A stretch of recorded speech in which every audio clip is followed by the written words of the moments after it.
Good evening. Welcome to Matinee Free Webinar.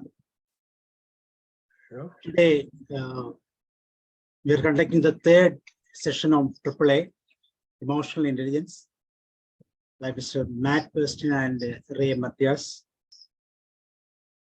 They are very much expert. Their views in emotional intelligence. They have done 2 sessions based on acceptance and awareness. Now today we will discuss about action. So let me welcome both of you. You are welcome. Oh, thank you. Thank you very much. Very good to be here on the last day of the year, the last possible chance to learn more, but the last day of the year. It's very good. I feel honored to be here with this group. You guys have done amazing things this whole year. Had one seminar, a webinar every day, right? Almost this entire year. Did you make it every day? Yes. Yeah. Well done. Well done. You're 365-0 winning. Congratulations. And so, you're just giving, you're offering this information. It's wonderful information. You've had fantastic speakers along the way, some of which are here right now, but some you've given some beautiful information. So thank you for doing that.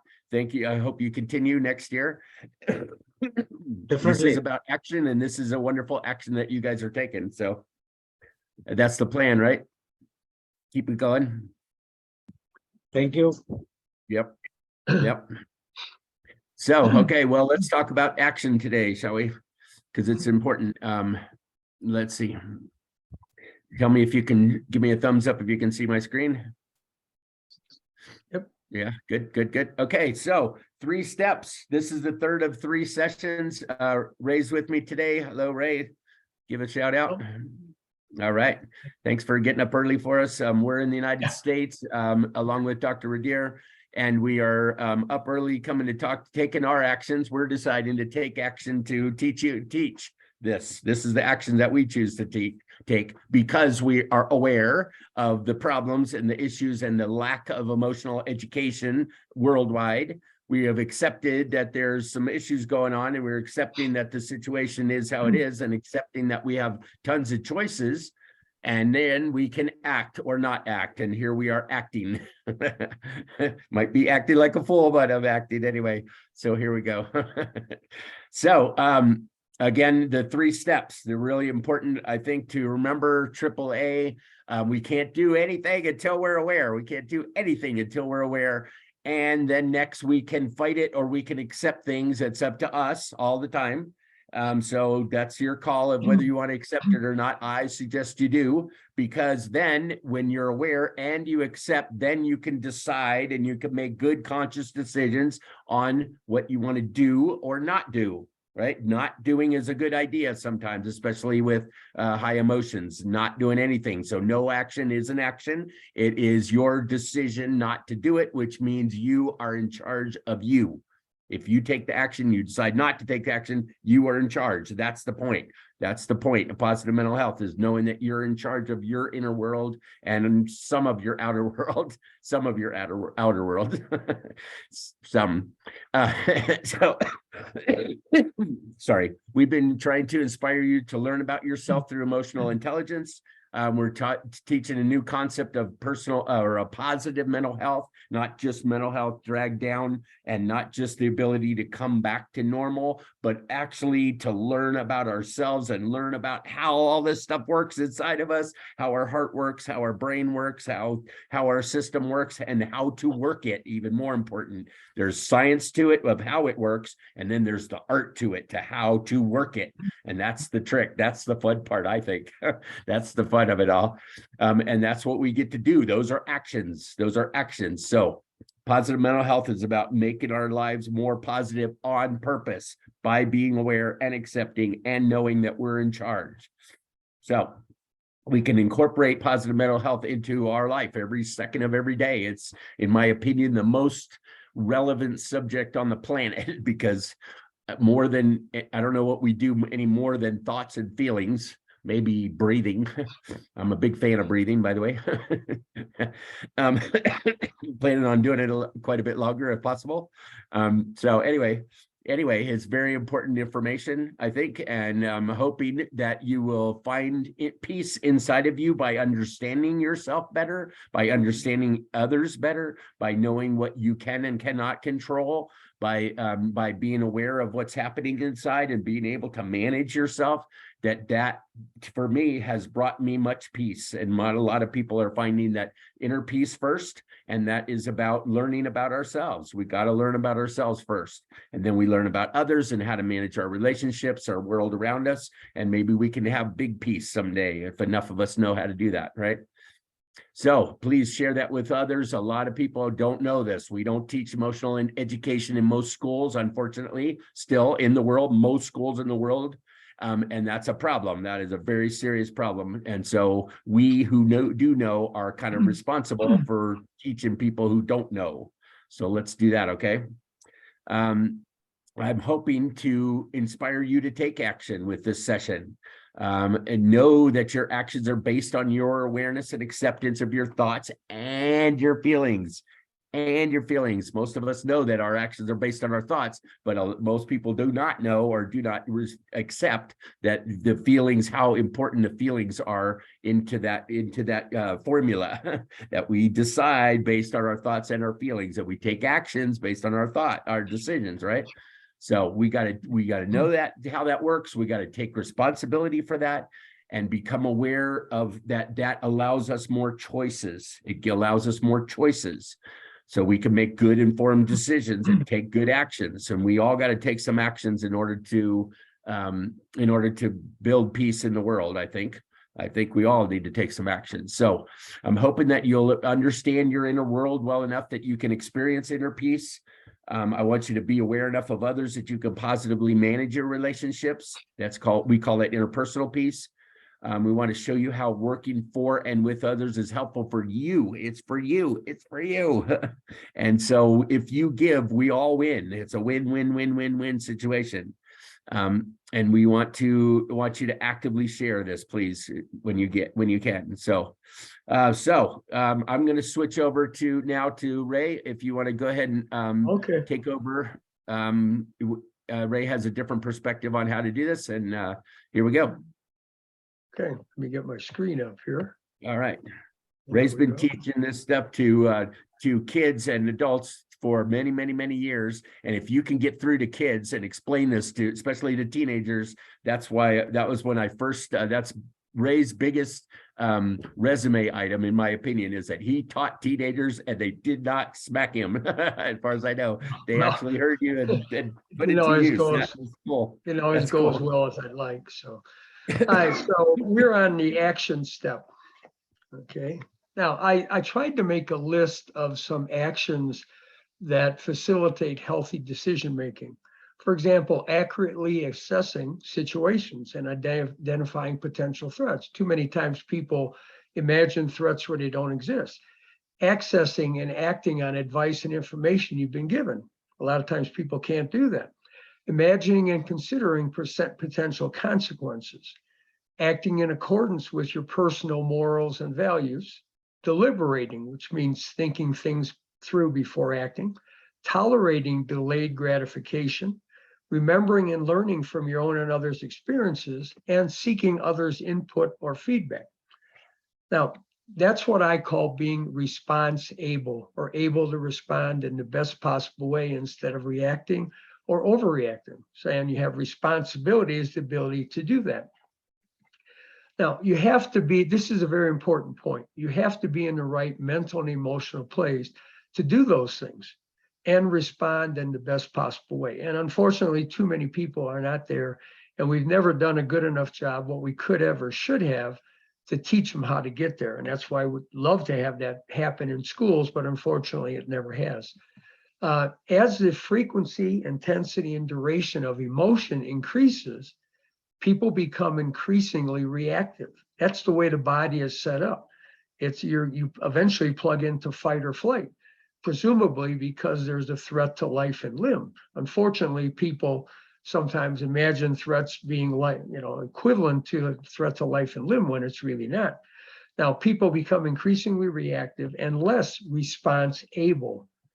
Now, so emotion is energy to move. So if you're calm, you may not be motivated to do anything. But when you have frustration, irritation, annoyance, or concern, you have some energy to move. You'll be motivated to act in some way, but you'll not have so much emotion that you become reactive. If that thermostat keeps going up to anger or anxiety, now you're more prone to react or overreact. Now, one of my favorite sayings as a teacher was, there's two ways to make something you don't like worse: do nothing and overreact. And too often people do the latter.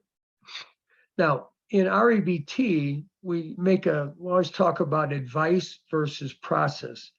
And one of the sayings I was taught from Tao philosophy is, advice is stupid because fools won't use it and wise men already know it. When I taught health education, very often the people who needed to hear what I had to say the most are the ones who were least likely to act on it, because they weren't in the right mental and emotional place. Now, I wouldn't call them fools, they just weren't in the right mental and emotional place. So in REBT and REBE, rational emotive behavioral therapy and education, the focus is on teaching a process for dealing with troubling life events and the thoughts and feelings that so often go with them. Now, it's like that old saying, give a man a fish and he eats for a day. Many times therapy is like that. Someone goes once a week to therapy and they feel great when they walk out, but then they go back to their normal life and they slip into their old patterns of thinking and feeling, and they end up needing to go to therapy the next week. Our goal is to teach a man to fish so he can eat for a lifetime. Now, Dr. Ellis, one of my favorite quotes is, therapy should be educational, and it often isn't, and education can be very therapeutic. Now, we also focus on getting better as opposed to temporarily feeling better, which means permanently reducing the frequency, intensity, and duration of troublesome emotions and becoming more response able. Now, this is Dr. Elvis's ABC of emotions. A stands for activating event. B stands for beliefs about yourself, others, life, and the activating event. And then consequences is what you feel and do as a consequence of what you believe about yourself, others, and life. It's like that formula we learn in math, A plus B equals C, where A is a constant and B is a variable. If A stays the same and you change B, C changes. Likewise, if you change your beliefs about an event, yourself, others, and life, your feelings will change and your behaviors will.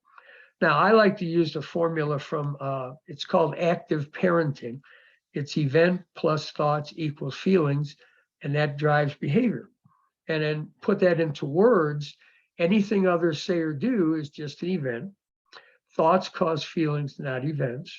Attitude or your thoughts are always the father of behavior, and a person's behavior will tend to follow his emotions or feelings toward his life events. Now, Dr. Ellis's 5 steps are as follows. Activating event, identifying the activating event can either be step 1 or 2. And consequences, what you feel and do, can either be step 1 or 2. The important step, though, is step 3, which is beliefs, identifying what we call automatic irrational beliefs you have about the event, yourself, others, and life. And then a real important step is step 4, where you dispute or question or challenge those automatic irrational beliefs.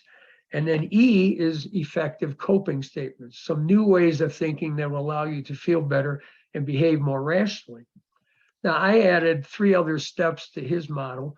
F stands for functional unhappiness. You have the right amount of emotion to help you get through this situation in the best possible way. And that's more of an outcome instead of a step. And then G stands for generate options. So that would be step 6. And then hopefully you end up with the outcome of healthier, happier, and hopeful. Now, A for activating event, which can either be step 1 or 2, you basically pose the question, what happened? What are you imagining might happen if you were dealing with anxiety? Because that's a future tense emotion. Now, the thing is, when you ask what happened, people like to go on and on about what happened. And the reason is because they wrongly see it, what happened, as being the cause of how they feel. But the important part is what they choose to think about what happened, because thoughts cause feelings, not events. Now, C, consequences, can either be step 1 or 2. Now, you ask, how did you make yourself feel? And notice how I phrased that. I didn't say, how did that make you feel? I said, how did you make yourself feel? And what, if anything, did you do? And then the obvious question is, well, when you did that, did it make things better or worse? And I like to ask, what might have been your mistaken goal? And I use a model from Rudolf Dreikurs, where he had, this is basically for a classroom, but it works for everybody. 4 mistaken goals he had in his model. One was attention, another was power and control. And that's very often the mistaken goal in relationships and arguments and fights. And revenge, and the last one was avoidance of failure. And I added one called withdrawal, avoidance, relief, because very often people, many of the things that I try to prevent are behaviors people engage in to withdraw from, avoid, or get relief from troublesome emotions. Now, and then we have something called functional disputes. And basically, it's just asking some very simple questions. What do you really want? How do you want your life to be? How do you want to feel? And then the next question is, did what you do, what you think, and what you feel, how did that work for you to say or do what you did? Did it help you get what you really want, or did it make it harder? And if you continue to say and do what you did, will it be easier or harder to get what you really want in the future? Now, the answers to these questions are usually obvious. They just need to be asked. And it all depends on how you answer your first question, because a lot of times people really don't have that very clear in their minds. So you have to bring into focus, what do I really want? How do I want my life and things around me to be? Now, beliefs is step B, which is step 3. You basically ask simple questions like, what were you thinking? What were you telling yourself? What was going through your head? Or you might give somebody an example of an automatic irrational belief and say, does this sound familiar to you? And my experience has been that when you do that, a lot of times people say, yeah, that's exactly how I was thinking. That's exactly it. And they wonder how, it's like they think you're mind reading or something, but it's very simple stuff to identify. Now, what we're looking for is what's called automatic irrational beliefs. They're automatic from prior practice rehearsal, and they're irrational because they cause you to generate more emotion than is necessary or helpful, and cause you to say and do things that make life worse for you and perhaps other people. Now, Dr. David Amen, I like this term, he uses automatic negative thoughts, and he calls them ants, and he says people have ant problems, and you need to get an anteater with some way to combat these automatic negative thoughts. Now, Dr. Albert Ellis came up with 4 basic types of irrational thoughts. One was called demandingness. There was awfulizing, can't stand it-itis, and label and damning. Now, basically, the way to look at demandingness is there's 3 basic ways you can look at things. You could not care about it. You could want, prefer, and desire it, and you could really want it, prefer, and desire it, or you could just sort of. And then you could think you need it, it's a necessity, and demand it. And you could just sort of think you need it, or you could really think you need it. Now, I have 5 rules I taught students. Rule number 1 was you have the right to want whatever you want. Now, the problem is people go from wanting, preferring, and desiring something and to thinking they need it, it's a necessity, and demanding it. Now, rule number 2 is why that's important. The bigger the difference between your expectations and reality, the bigger the perceived threat will be, and the more emotion you'll regenerate. Once you perceive something as a threat, the emotion comes automatically. You're hardwired to do that. Now, I like this saying from William Shakespeare, expectation is the root of all heartache. Now, so if you don't care about something, the perceived threat is very little if you don't get that or lose it. On the other hand, if there's an old saying that blessed are those who expect nothing, for they shall not be disappointed. Now, but if you want something, prefer and desire it, and then don't get it or lose it, there's a certain amount of threat that goes with that. So you're going to generate some emotion, frustration, irritation, annoyance, or concern. But if you raise your think thermostat up to need, necessity, and demand, now if you don't get what you want, prefer, and desire, it's a much bigger threat. You're more likely to generate anger and anxiety and then react or overreact. Now, some people will elevate their wants, preferences, and desires to the same level as air, water, and food in their own minds. So that makes the threat equivalent to suffocating, dying of thirst, or dying of hunger. And that's why they overreact emotionally, which you would if you were dying of thirst, hunger, or suffocating. Now, you can make demands of others, yourself, or life. And typically anger comes from making demands of other, but it could come from making demands of life or self as well. Anxiety tends to come from making demands of yourself before events. Guilt and shame from making demands of yourself after events, what we call shoulding on yourself. I should have done better. I should have gotten an A or whatever. And anxiety tends to also come from making demands of life before an event, like everything has to go perfectly today. Okay, be like me saying, I have to do this presentation perfect today. Or in life, depression also comes from making demands of life. Now, when you want to brainstorm demands, I create this simple chart that I use. I take some of the verb phrases that people use when they're making demands and just either connect them to the pronouns he, she, they, or you, or I, or this, or it, depending on whether the demands are of self, others, or life, and what feelings being generated. Now, for awfulizing, to brainstorm those, you just basically take a simple phrase like it's really awful that, or really awful when, and add the event to it. Like it's really awful when kids talk back to me if I were a teacher, or it'd be awful if, and then you add an imagined event. Or you can say, I can't stand when, and then put an event. I can't stand when kids talk back to me. Or I couldn't stand it if, I got sick or got COVID, okay?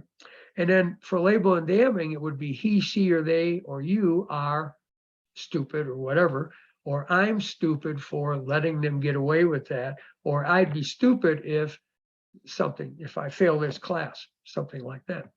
Now, I like to use a football metaphor to explain why disputing is so important. You always need both an offensive and defensive game plan going into a game. I think that's true for soccer as well. It's just not quite as obvious as it is on a football field. Some say the best defense is a good offense, but if you don't have a good defense, the other team's offense will control the ball, control the game, control the clock, and run up the score. So you have to have a good offense. Advice is like an offensive game plan. It's the plays we want someone to run, what we want them to think, feel, say, or do. But we need a defensive game plan against the automatic irrational beliefs that normally play or run in their heads automatically. Now, that's where disputing comes in. It's the defensive game plan. And that's what's often missing in most approaches or programs, health education programs, for example. You tell somebody what they should think, feel, say, or do, but you don't do anything to combat those automatic irrational beliefs that get in the way of their decision making. Like Matt says, you have to deal with the negative to go positive. Now, then step E is the effective coping statement. That's like an offensive game plan, what to think instead. Now, I like to use a computer metaphor as well. Our hard drive in our head has all this information. We have advice, facts, information, experience, morals, values, consequences. But what happens is the screen in our head gets dominated by automatic irrational beliefs, and those dictate how we feel and what we do. And the advice, information, and all that other stuff that's on our hard drive in our head never gets to act or influence our decisions because we're stuck with those automatic irrational beliefs on that screen in our head. So the trick is to try to clear that screen of automatic irrational beliefs. And disputing is the way to clear the screen in our heads of automatic irrational beliefs. And that allows advice, information, experience, morals, and so forth to get on the screen and influence how we feel and what we do. Now, with practice and rehearsal, I like to liken this to, it becomes like grammar check on a computer. As soon as you type something, say, nope, that's not right. I noticed when I taught this in class, and I had kids do a lot of practice, pretty soon if a kid used the word have to in class, some kid would automatically burst out and say, why do you have to? You have to, or you just want to? I mean, they would automatically respond the way I wanted them to. Now, so I'm going to do an example with you. It's going to be one for a teacher. The A, the activating event, is the student talks back. The C, or feeling, is what the teacher gets angry and then they yell at the student. So my question would be to the teacher, did that make things better or worse? Well, the student talked back even more. They had some heated exchanges. They sent the student to the office. They wasted class time, and the student will look to get even when they come back. So what was the mistaken goal? Power and control. Now, what do you really want? Well, I would hope a teacher would say for students to just cooperate, to not talk back, to show some respect and get along in class. And then I would ask, well, how did what you said and did work? Well, of course, the answer is not very well. By getting angry and yelling at the student, it just made things worse. So if you keep saying and doing what you did, are you likely to get what you want? Probably not. So let's talk about what you were thinking. Let's brainstorm what thoughts you might be having. What kind of demands might you have been making of yourself or of the student at that time? Because we're talking about anger. So we use the column, we combine all those verb phrases with he, she, they, or you. And here's some of the possible automatic irrational beliefs that teacher might have been having. How dare he talk to me like that? How could he be so rude? He can't talk to me like that. He shouldn't talk to adults that way. He has to be more respectful. He should show some respect. It's really awful he talked to me like that. I can't stand when students do that. And he's a little brat for saying that or talking to me like that. Now, when I used to work with students, I would actually turn my computer on and make a list of their automatic irrational beliefs and hand it to them when we got done talking. Now, so the goal is to keep your think, feel, do thermostat turned down and be able to turn it down quickly should it go up. So let's talk about disputing. So if a teacher said, how dare he talk to me like that? I would ask them, so what's the answer to that? You ask a question, how dare he talk to me like that? What's the answer? And what we teach people is, unfortunately, the answer is easily. How could he be so rude? Well, unfortunately, the answer again is easily. It doesn't take a lot of energy or effort or thought to be rude or talk back to somebody. One of my favorite sayings is, it takes one fool to talk back and it takes two to make a conversation out of it. We always want to have at least one adult in the room. And I used to also teach students, you never ask a question for which you don't like the answer. And saying, how dare he talk to me like that, is one of those questions it's better not to ask. Now, as far as he can't or shouldn't talk to me like that, the simple questions we ask are, why can't he talk to you like that? He can't, or you just don't want him to. He can't, or you just don't like when he do. Now, the only true answers to those simple questions are, yes, he can talk to me like that. He can do whatever he wants to. Everybody can, as long as they're willing to live with the consequences. He can, I just don't want him to. He can, I just don't like when he does. Now, rule number 1 is you have a right to want whatever you want. Rule number 5 is you have the right to like or dislike whatever you want to. Now, the reason I mention that is because we do a technique called affirm the preference.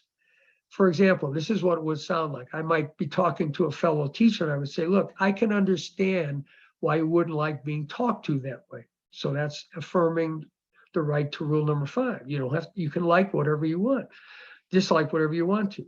And I can understand why you wouldn't want him to talk to you like that. That's rule number 1. You have a right to want whatever you want. I wouldn't like it either and wouldn't want a student to talk to me like that. But why can't he talk to you that way? He can't, or you just don't want him to. He can't, or you just don't like when he does. Now, the goal is not to get you to not care about something. The goal is simply to turn your think thermostat down a notch from need, necessity, and making demands of a student to simply wanting, preferring, and desiring something from him. Now, so basically, when you say that question, he can't, or you just don't want him to, I'm basically asking a teacher, where do you want to set your think thermostat? You can set it wherever you want to, but there will be predictable emotional and behavioral consequences for where you do. Now, here's how we do the has to or should belief. He has to or should be more respectful. Why does he have to be more respectful? He has to, or you just want him to? He has to, or you just like him to be? And the obvious answers are he doesn't have to be. He doesn't have to do anything. My grandfather taught me that when I was a kid. He used to always say, you don't have to do anything except die and pay taxes. Well, he was half right. A lot of people don't pay taxes, like our former president. He doesn't have to. I just want him to. He doesn't have to. I just like him to. Now, as far as awfulizing, all right, it's really awful he talked to me like that. Why is it so awful? Is it awful or just unpleasant? Is it awful or just inconvenient? Is it awful or just uncomfortable? And the only real answers are it's not awful, it's just unpleasant. You know, for example, awful implies it's the worst possible thing that could be happening to you. Well, right now, my brother-in-law is 57 years old, living in Kentucky, just found out he has terminal bile duct cancer, which apparently is a very aggressive form. So he may have months or weeks to live. That's awful. But anything a student's saying to me is not awful. It's just unpleasant, inconvenient, or uncomfortable to some degree. Now, so you can also do a similar thing to affirming the preference. I might say to a teacher, I agree that it would be unpleasant to have a kid talk to you that way. But why would it be so awful? Would it be awful or just unpleasant? So the goal, again, is not to get you to not care about something. It's just to get you to turn your think thermostat down a notch to unpleasant, inconvenient, uncomfortable. That will allow you to have frustration, irritation, and annoyance instead of anger. Now, as far as I can't stand when students do that, you just basically ask a very simple question. Why can't you stand it? When you say you can't stand something, the implication is you're going to die or go crazy. Are you going to die or go crazy? I doubt it. So you can't stand it or just don't like it. That's a very simple question to pose. And hopefully the answer they arrive at is, I can stand it. I just don't like it. And that's my right as a human being to not like something. That's rule number 5. Now, you can do a similar thing to affirming a preference with this. I could say to a teacher or a fellow colleague, I can understand why you wouldn't like a kid talking to you that way. I wouldn't like it either. But why can't you stand it? You can't stand it or just don't like it. Now, again, the goal is not to get you to not care. It's to get you to turn your think thermostat down a notch to I don't like it, which is your right as a human being. Now, as far as label and damning, he's a little brat, okay? Why is he a brat? Just because of that. Because what label and damning is condemning the doer instead of the deed. Label and damning is like saying an apple's bad just because it have a little bruise, even though the rest of the apple is good. So why is he a brat? Just because of that. He's a brat or did a bratty thing. A lot of people do bratty things or stupid things or mean things, but that doesn't make him a mean person or a stupid person. Now, he's a brat or did something you didn't like. And the answers, hopefully they arrive at eventually are, he's not a brat just because of that. He's not a brat, he just did a bratty thing or a stupid thing. He's not a brat, he just did something I don't like. Now, again, we're not trying to get you to turn your thermostat all the way down to don't care. We're just trying to get you down to where you dislike the behavior, focus on the behavior rather than labeling and damning the person, rather than condemning the doer instead of the deed. Now, so here's how it would look overall. By turning your thermostat down from need, necessity, and demand to want, preference, desire, it makes you more likely to have frustration, irritation, or annoyance, or concern, rather than anger. And then it frees you to respond in the best possible way, rather than react or overreact. Now, then we do effective coping statements. These are some I might suggest to a teacher friend. No one upsets me, I upset myself. It's not that big a deal. It happened before and it will again. He's just a kid. I've had worse stuff happen. It's not the end of the world. And you always need at least one adult in the room. Now, we encourage people to have what we call a coping card, which means you take a 3x5 index card, you write 3 to 5 coping statements on it, and you carry that around with you and you rehearse those coping statements. Eventually, those become automatic thoughts, like the original automatic rational beliefs, and they can compete sometimes very effectively with the automatic irrational beliefs you had before. Now, again, functional mounting emotion, F, that's step F or outcome F, you would hopefully have frustration, irritation, annoyance instead of anger. Generate options. I like this little model. It was from Dr. Paul Houck, who was an REBT therapist in Davenport, Iowa, in the United States. And he said, basically, you have 4 good options there's 3 of them are good, one of them's not. Whenever something's not to your liking, whenever you don't like a situation. 1, you can problem solve and assert yourself. 2, you can tolerate with disturbance, which is what a lot of people do. Or you can choose to tolerate without disturbance. I do that a lot with my daughter sometimes, tolerate without disturbance. And you can leave a relationship, leave a job, leave a situation. Now, as far as problem solving, I'll just mention this in passing. For teaching, one of the simple things I used to teach teachers called the miracle cure. This is a problem solving technique. And basically, you pretend the student took a pill overnight when they went home and became the student you would like them to be the next day. And if that happened, how would you think, feel, and act differently toward him? And then try talking and acting that way and see what happens. And it's amazing how effective this can be. If you change the way you approach a student, very often you'll get a much different student. Now, the best way to assert yourself is always with I messages, because I messages simply share information, what you don't like or don't like, what you want or don't want, possibly how you feel. Sometimes it's good to tell people how you feel, sometimes it's not. But you never want to make somebody feel responsible for how you feel. You never want to say, you made me mad. I get really upset when that happens. That's a way to share it. Now, you point your finger at yourself instead of others. Nobody likes a finger pointed at them. And usually when people use you messages, they do that. And you leave it up to the others as to what they want to do about the information you gave them. Now, so here's some example of I messages. You might say, look, I'm sorry I yelled at you in front of the rest of the class. I don't like when students talk to me like that. I wouldn't talk to you like that, and I don't want you to talk to me like that. I would like you to show me some respect. I would like an apology. And most of all, you might say, I would like us to find a way to get along. Now, there's a technique called put your behavior where you want your attitude to be. It means practice talking the way you want to think. Now, most people, if they have their thermostat set at need, necessity, and demand, it's going to cause them to generate anger, and they're going to use you messages. Now, you messages are orders, threats, name calling, put downs, and usually you point your finger at the other person. Nobody likes that.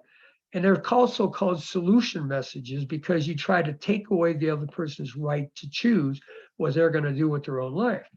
Now, some examples might be quiet, shut up. You can't talk to me like that. How dare you talk to me like that? Apologize, you're going to the office. You're a little brat.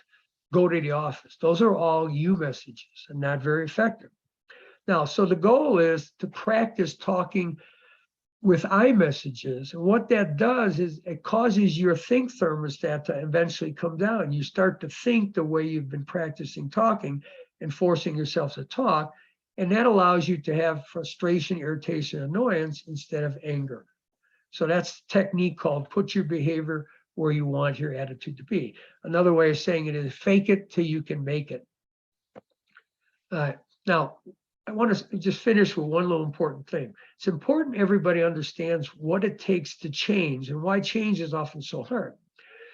When we practice thoughts, feelings, and actions, we create ruts in our brain, just like ruts in a road, and they're easy to slip into, hard to stay out of, and hard to get out of once you fall into them. Ruts make thoughts automatic, feelings automatic, and behaviors automatic. You can have cognitive, emotional, and behavioral ruts. Now, once you create ruts, the important point is you can't ever get rid of them. There is a thing in the brain called pruning, but it really doesn't work very well with this.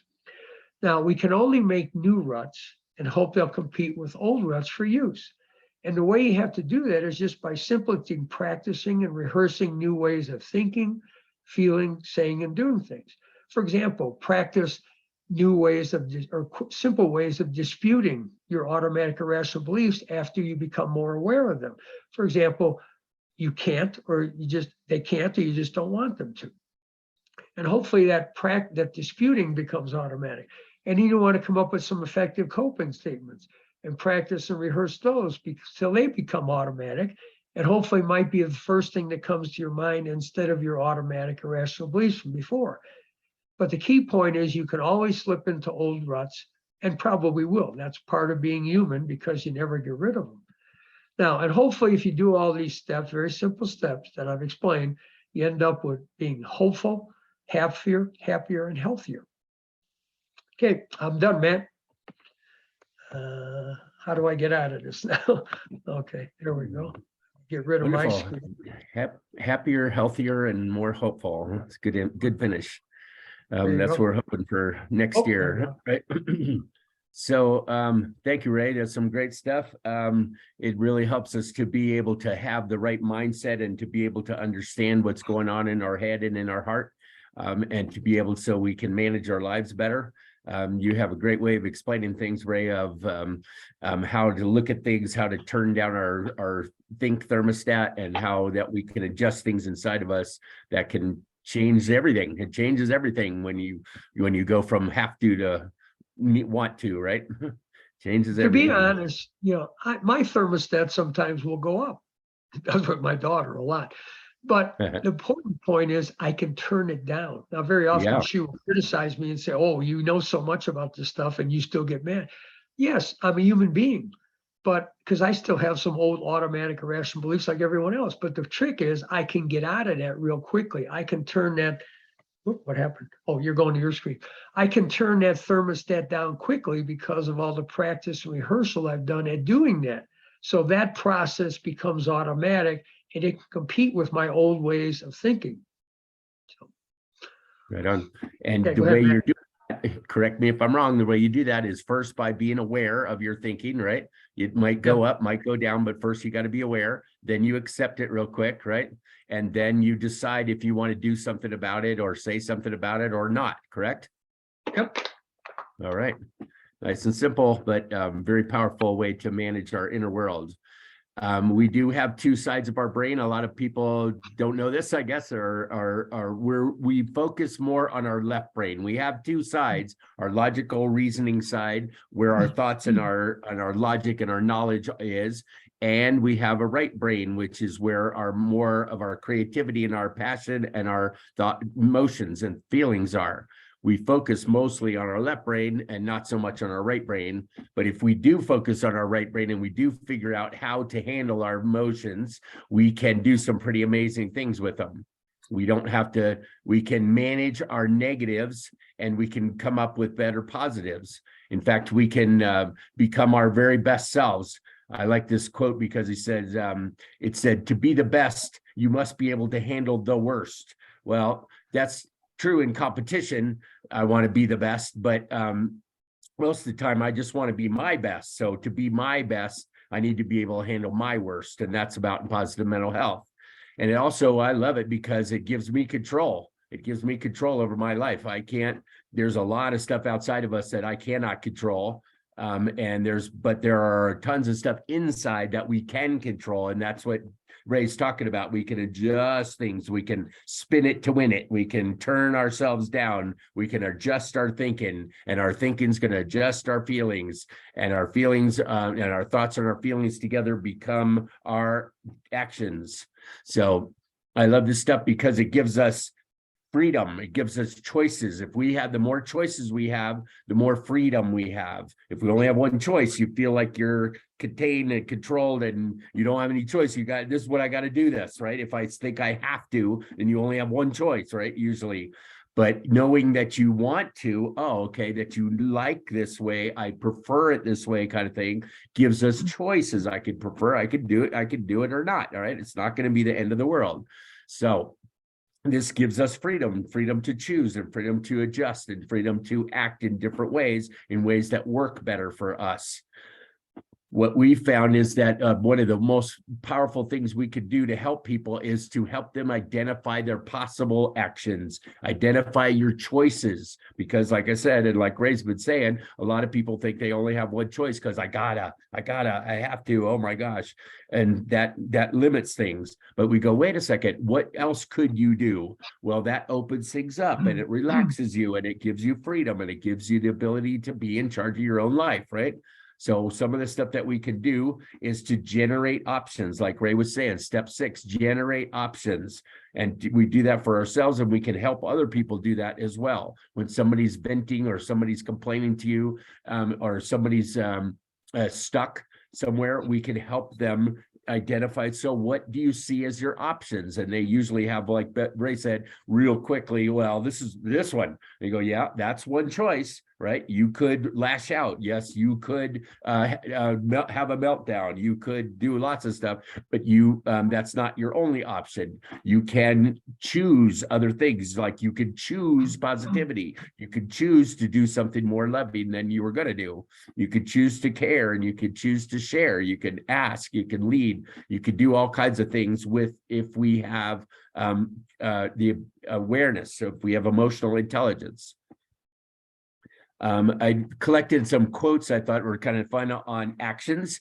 Action is the antidote for despair, Joan Baez said. The antidote to despair. So if you're feeling down and stuck in despair, depressed, take some action, do something different. Well done is better than well said, Benjamin Franklin. I'm not sure exactly agree with that, actually. I was writing that, I'm like, wait a minute, because sometimes well said can lead to well done, and it can lead to sharing with others. That's what we're trying to do right now, is to say it well. We're not doing much but sharing it with you, but we're trying to say it well so that you can go, oh, and then you can go do it. So what do you think about that, Ray? By the way, well done is better than well said. What do you think of that one? I don't know. I have to think about it a little bit, but okay. Yeah, all right. Well, yeah, they're just saying actions speak louder than that's and what you do will often speak louder than what your words, but I guess that's what he's alluding to.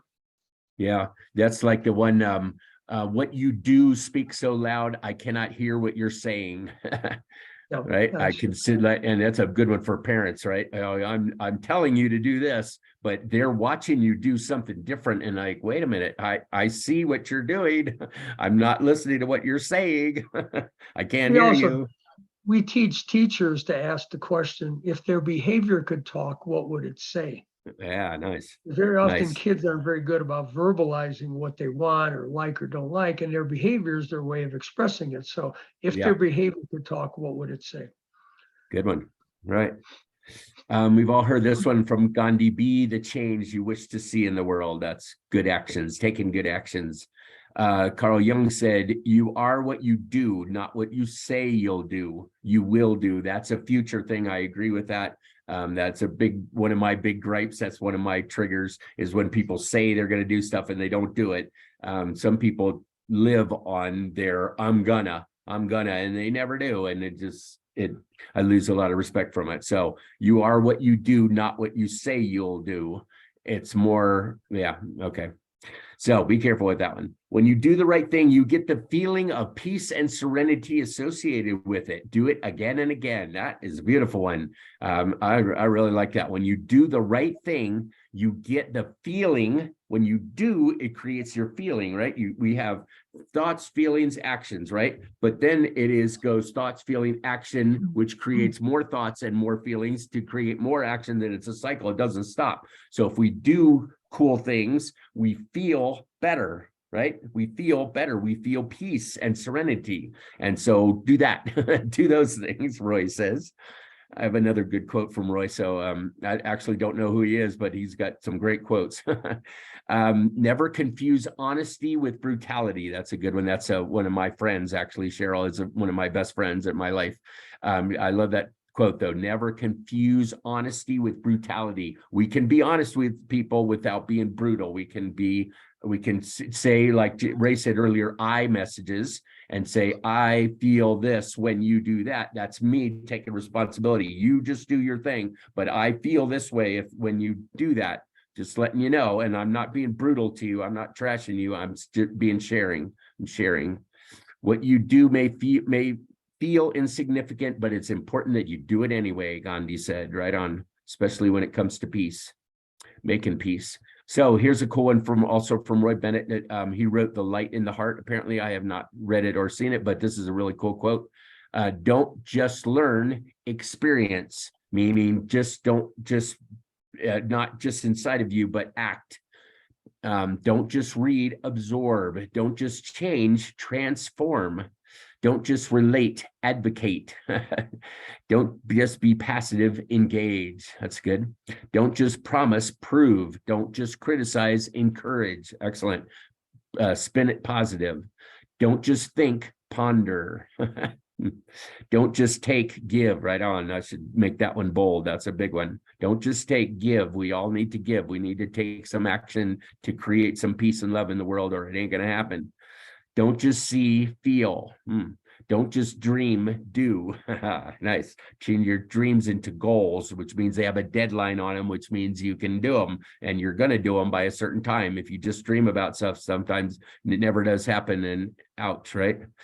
So don't just hear, listen. Don't just talk, act. Oh, well, yeah, talking is acting, but don't just tell, show, and don't just exist, live. That's a good one. That's a good one too. So I just thought these were fun quotes to remember. Here's my biggest quote that we are based our entire nonprofit on, which is that world peace begins with inner peace. Right? Through inner peace, we can create world peace, said the Dalai Lama, and it must first be created within ourselves and gradually expanded to include our families, our communities, and the whole planet. So that's what we're working on. And that's why we're here. That's why we get up early in the morning and do our thing, right? We're trying to create some peace in the world. Let me sum this up real quickly.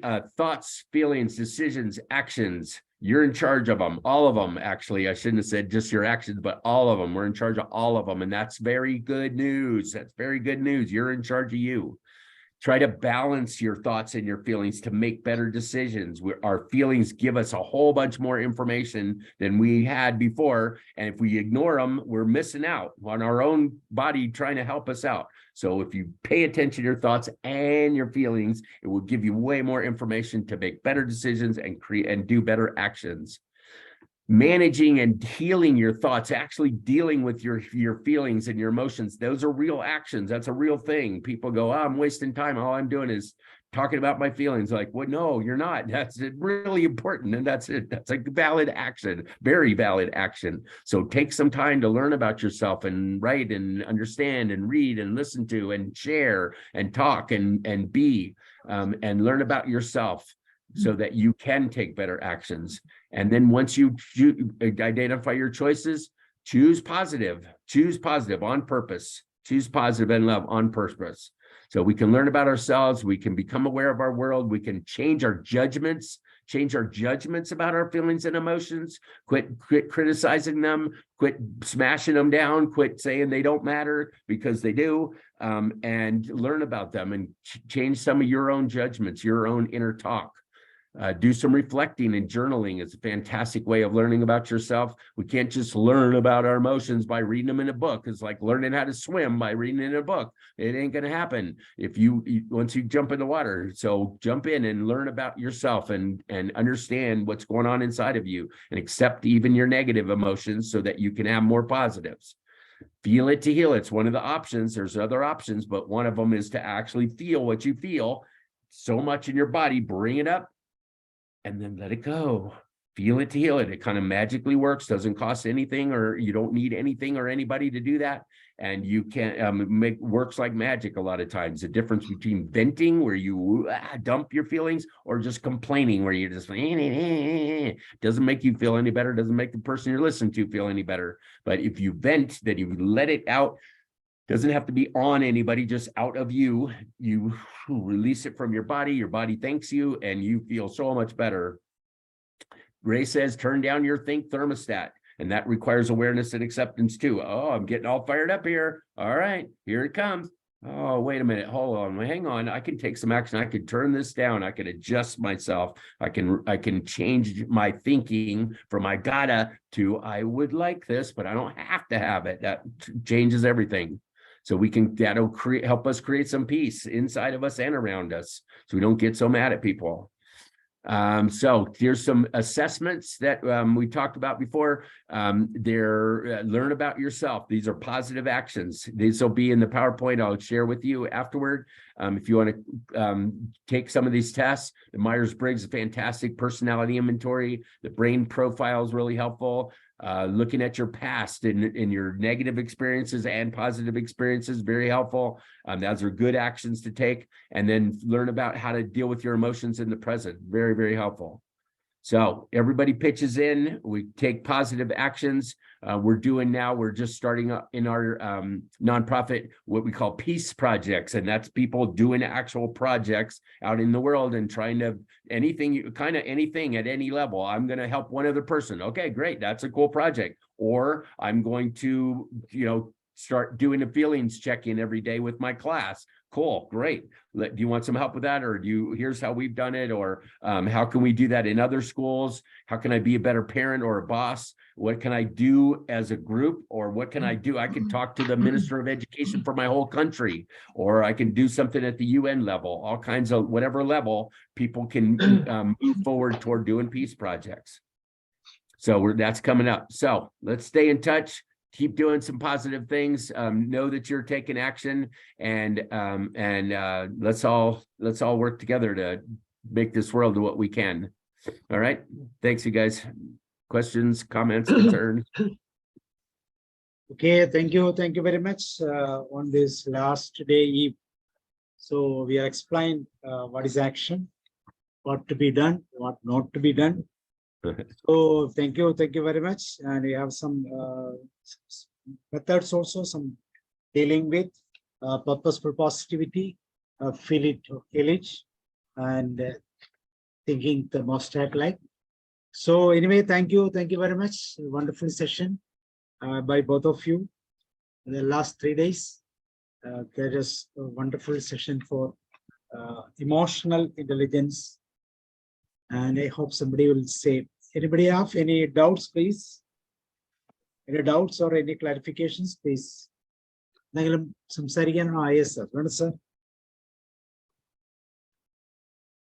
Okay, Ray and Matt, that is, I enjoyed this session very much, and I feel very much enlightened. And the too many slides with plenty of quotes and worth reviewing again. So I would appreciate, I already sent you a chat message to Matt, that is, please share your PowerPoint slides to that one, and I'm going to send that one to my email ID to Ray also. If you share that one, because sure, I want to review those things.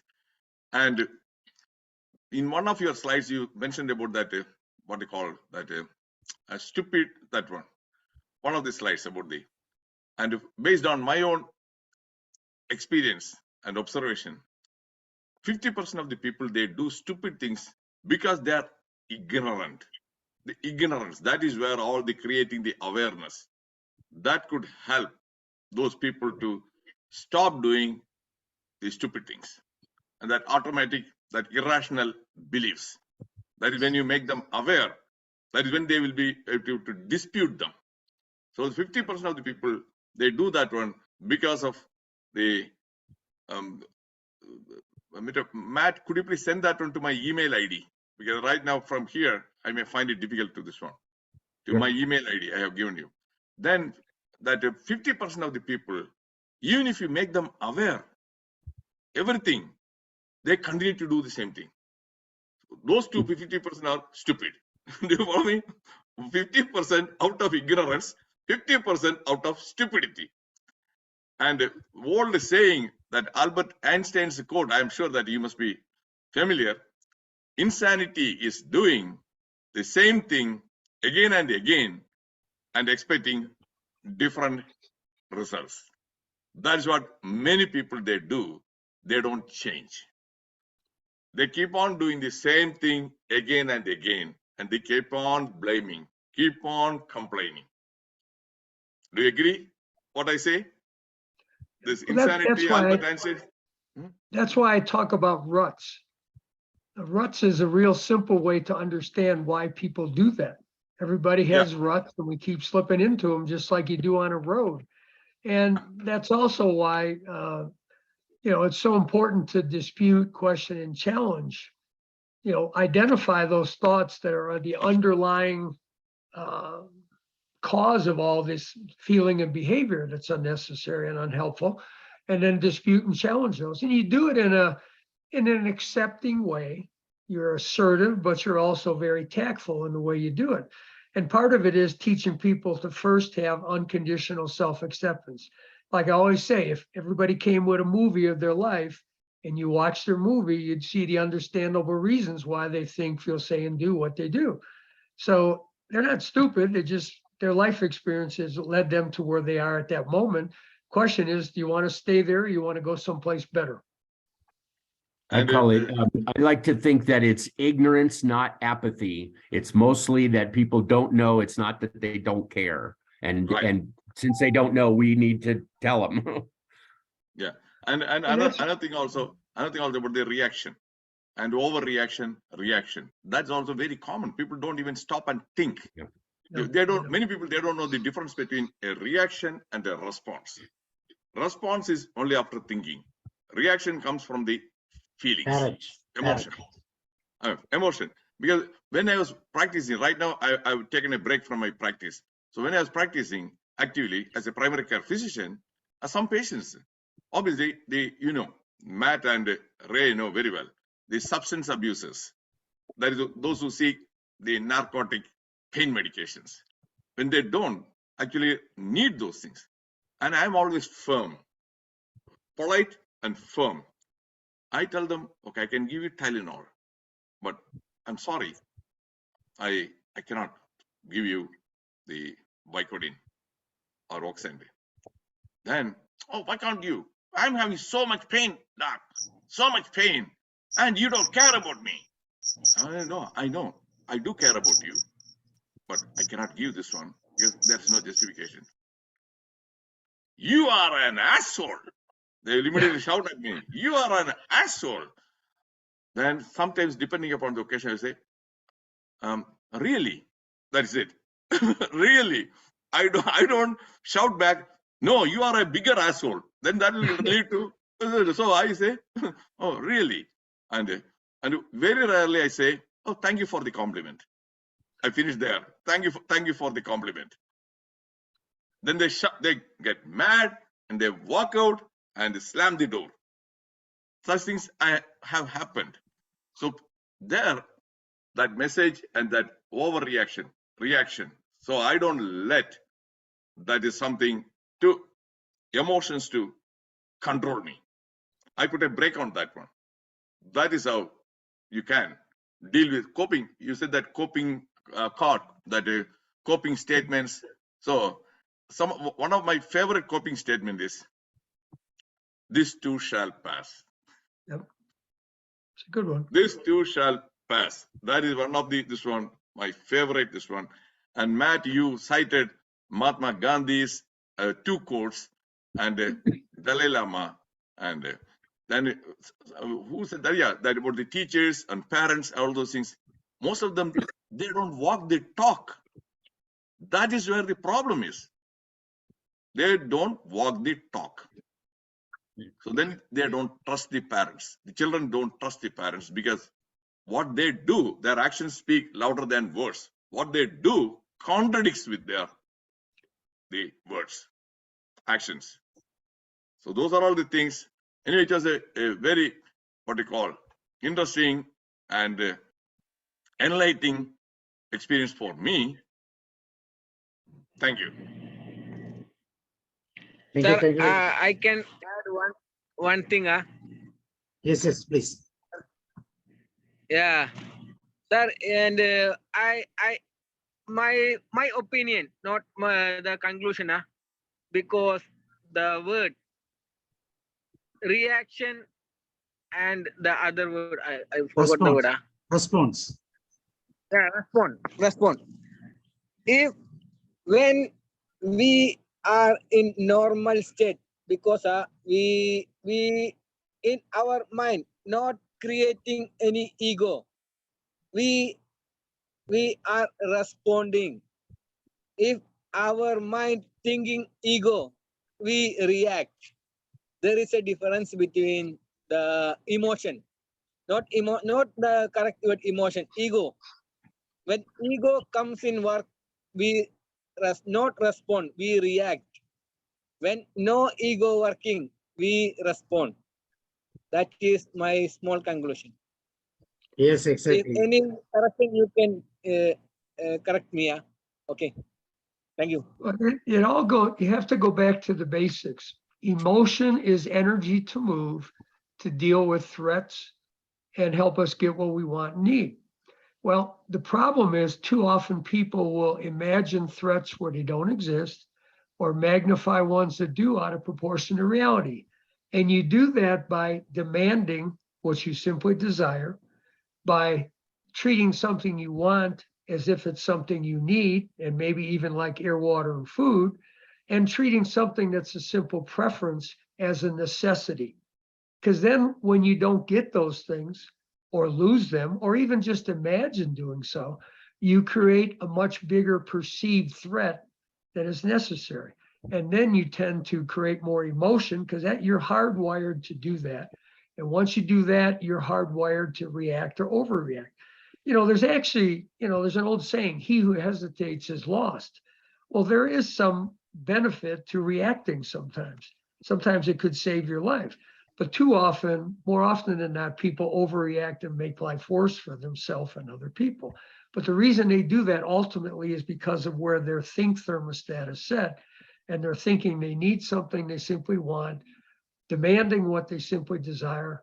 And really in America, if I would describe what's wrong with America, we've all become very demanding because life has been so good and easy for most people, not equally easy for everyone, obviously, but the more easy, if you do that with a kid, if you make their life too easy, they become very demanding. Well, we've all become children, really. We're acting like children. It's all been so easy that now we demand everything be perfect all the time. And then we got a lot to complain about. We got a lot to awfulize. And then politicians come along and they do what's called grievance politics, where they break that rule I've always was taught. When somebody's awfulizing, the last thing they need is somebody agreeing with them. And that's what politicians do. They agree with people who are awfulizing because they're being demanding. And now we got a bunch of people ready to fight each other over nothing. It's all nonsense. So. Okay, thank you. Thank you, Bibin. I have a question. How do you find REBT is more suitable for mental health in students? Well, my motto as a teacher has always been simple, be simple enough to be good. I think the beauty of what Ellis came up with is he made it very, very simple. Anybody can understand it. Because he used to always say that many of the people we deal with in therapy are not going to be what he called, I think it's called formal operations with Piaget's model. And he said, most people who we deal with are not going to have gotten to that level. We have to keep it simple in order for them to be able to understand it. And that's why working with 14-year-olds forced me to do that. Necessity is the mother of invention. Yeah. If you have to explain it to 14-year-olds, you better dumb it down pretty good and make it simple. And I think REBT, it's so simple. See, I don't think of it, I'm not a therapist, but I could do what most people would call therapy. To me, that's just human being 101. It's something everybody could and should do if you just understand what's going on and take the time to figure it all out and practice a little bit. It's just part of being human. I don't see it as being like a profession or something. It's just human 101. So, and I think REBT is very, very simple. Simple as A, B, C, D, E. And that's it. That's how simple it is. And anybody can understand. I think anybody could go now. Like I just did this presentation on A, B, C, D, E. Like doctor said, he wants the presentation because he wants to go back and he's going to have to, it's not going to just be there automatically. It takes practice to get good at anything. And that's what it takes for it, no matter what it is, playing basketball, football, or becoming good at doing these A, B, C, D, E steps. And Ray, you mentioned about that in America, the children are raised in such a way, demanding. They demand. And Well, in adults addition to too. that, demand. And what I found, that is when I worked in the hospital, I was serving the veterans of the hospital. And they have not only demanding a sense of entitlement.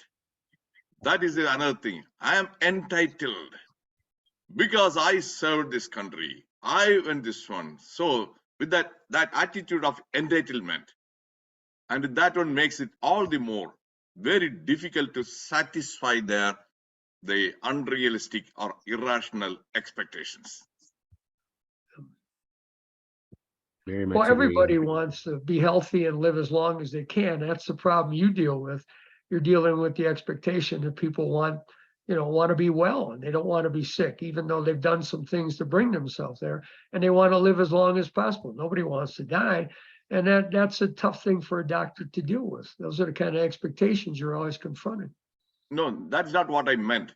What I Oh, meant is immediate attention to them. Everything should be done immediately. They Yeah. cannot even wait because I am entitled to get that sort of a thing.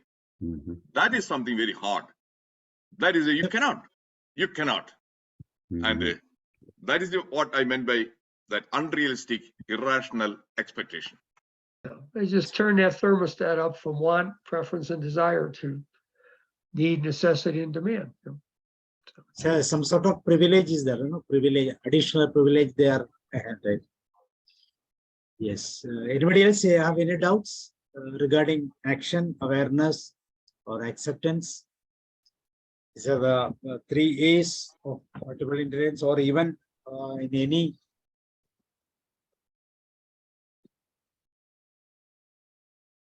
Okay, thank you. So let us stop here. So thank you, Matt and Mr. Ray. It's a wonderful. Happy New Year. Yeah, Happy New Year to everyone.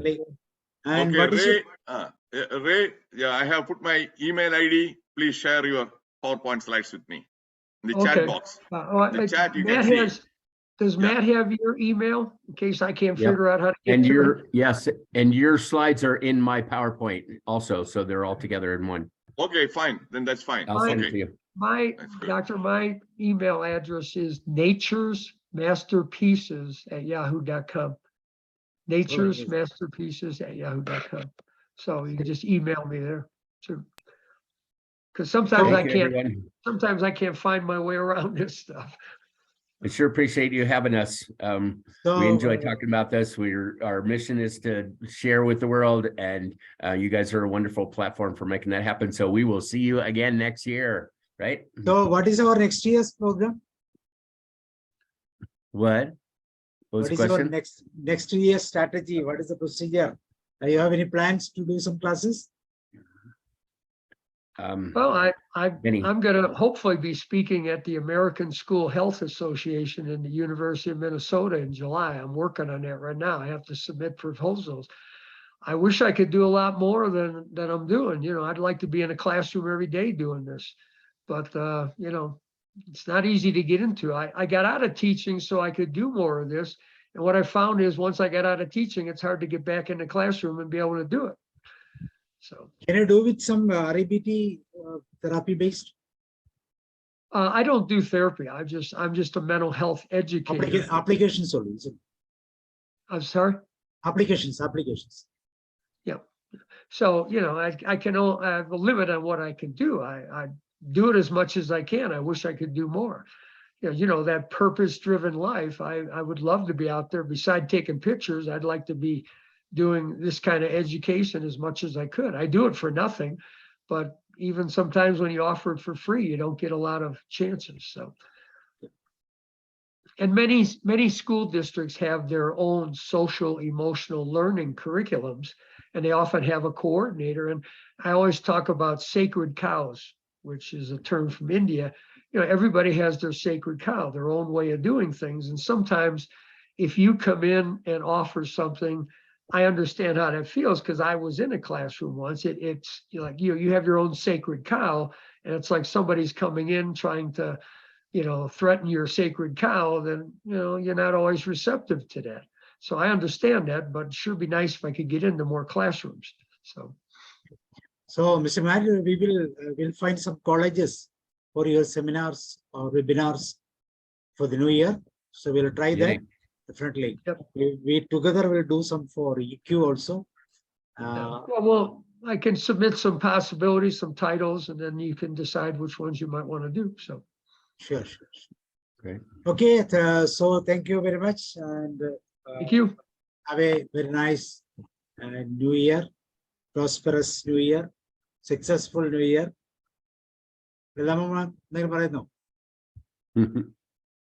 Okay, thank you very much, and see you Bye. next year.